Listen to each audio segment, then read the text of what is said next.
Welcome back to the Nick Knight Show. Our next guest is not only a publisher, a manager, and A&R. He's the CEO of Radar and the VP of A&R for Epic Records. Ray Daniels, thank you for joining us on the Nick Knight Show. What's good? I'm good. Thanks for having me. Glad we can have you on, fam. Now, you know, June was Black Music Month, and we're going to talk about that as well as the industry. But first, I want to talk about you. Like, how'd you get started in music? I got involved in music because I was just passionate about it. You know, it wasn't my plan when I was a kid. It wasn't my plan when I was a teenager. When I was an adult, a friend that I went to high school with pulled me over on the Old National Highway at the BP gas station and said, I need you to hear something. So I didn't know what it was about, and I heard the music, and I just jumped in head first. I didn't even know what I was going to do. I didn't know I was going to be a manager, a publisher. Literally everything that you said that I did, I didn't know I was going to have a company. It all just kind of happened as I was just climbing the mountain. It's kind of like a video game. You know, look, Mario Brothers. He started real small, got a mushroom, then he got bigger, then he got a flower, then he had superpowers, and then he was flying next thing you know it. That's literally how I started in the music industry. I had no idea what I was going to do. I had no idea I was going to be doing this interview with you, but here I am. So how did Radar Entertainment come about, and like, what were you trying to do with that? Well, it's actually just called Radar, and like I said, I didn't have an idea that I was going to even be a manager. I was doing my first deal, my first artist. I was homeless, and D. Angeletti, the mad rapper, I will always give him credit for this. We was on the phone, and I remember like it was yesterday. He said, "You need to start a company. Like you're going to be on the map now. You got to have a company. Like, why don't you call it Radar or something like that? Like Ray Daniels A&R or something." I was like, okay.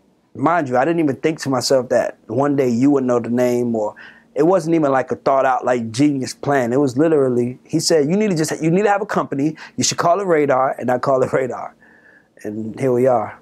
You know, a lot of people seem to get into music, you know, they want to be a singer, they want to be a rapper, but you kind of got into it in a different kind of way. Like, how did you get into managing and being involved with A&R? Anytime I tell somebody about the music business, I never talk music. I never talk music, chords, melody. It's not that, you know, because music is different. Like, it's a different taste. My story is this. I was working at Delta, and by this time I had my toes in it, and I kind of felt like, why not? You know what I mean? This is when the idea of dreaming came an idea to me. Like, I didn't even have a dream at that moment. So somebody really gave me the dream, and I remember I called my mother, and I told her, I said, I'm about to quit my job at Delta. And mind you, back then, Delta, even now to some people, Delta is like, oh my God, you made it. And I was working at Delta, and I called my mother, and I can't curse, can I? I called my mother. She hates when I tell this story. And I said, Ma, I'm about to quit Delta and try to be in the music business. And she said, you stupid motherfucker. You so stupid. You can't rap. You can't sing. You have no goddamn talent. And you about to quit your first good job to go chase a dream, and you can't do nothing. And I said, she's right. I can't do nothing. So I'm going to learn how to do everything else besides the two things that I can't do, which is rap and sing.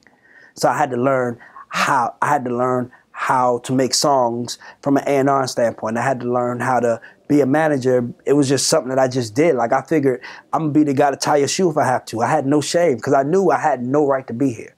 I'm sure there's some people out there who are interested in getting involved in the business, and they're probably wondering, like, what do you look for when it comes to talent? Greatness. The desire to be great. The desire to be great is what I had. I never knew what made me different from everybody else because, mind you, I said earlier in the interview, there were guys that I knew deserved to be there, and those guys literally didn't make it. I'm the only one. And that's because they felt entitled, and they didn't feel like being great was the only thing that mattered. You know, it was always like, I'm good, I'm better than them. And greatness is when it's the same thing that makes Puff different. It will make Jay-Z different. It will make Muhammad Ali, it will make Muhammad Ali different. Even Floyd, these guys had the desire to be the best. Michael Jackson has this documentary called Bad 25. This is after he sold 100 million records on Thriller. Michael wrote a letter to himself saying, study the greats in order to become great. This is why he's making Bad. Mind you, this is after he's had the biggest album of all time. It was something in him that didn't allow him to settle for where he was. It was something in him that made him feel like I can be better tomorrow. I could be better today than I was yesterday, and tomorrow I'm gonna be better. So it's like this point that even might not even be realistic to aim for. Because even after Michael Jackson did it, he still felt like he didn't do it. Because if he did, he would have said, I'm the greatest. He didn't. He said, still study the greats. So for me, when I look for an artist, it's okay to be okay today. Like I said, it's okay to be poor, but it's not okay to have a poor mind. It's okay to not be great today, but it's not okay to not have the desire to be great. And that's what I look for.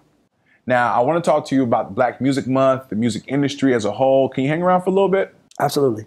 Don't go anywhere. We'll be right back with Ray Daniels after this. The Nick Knight Show, sponsored by Hennessy VS. Never stop, never settle.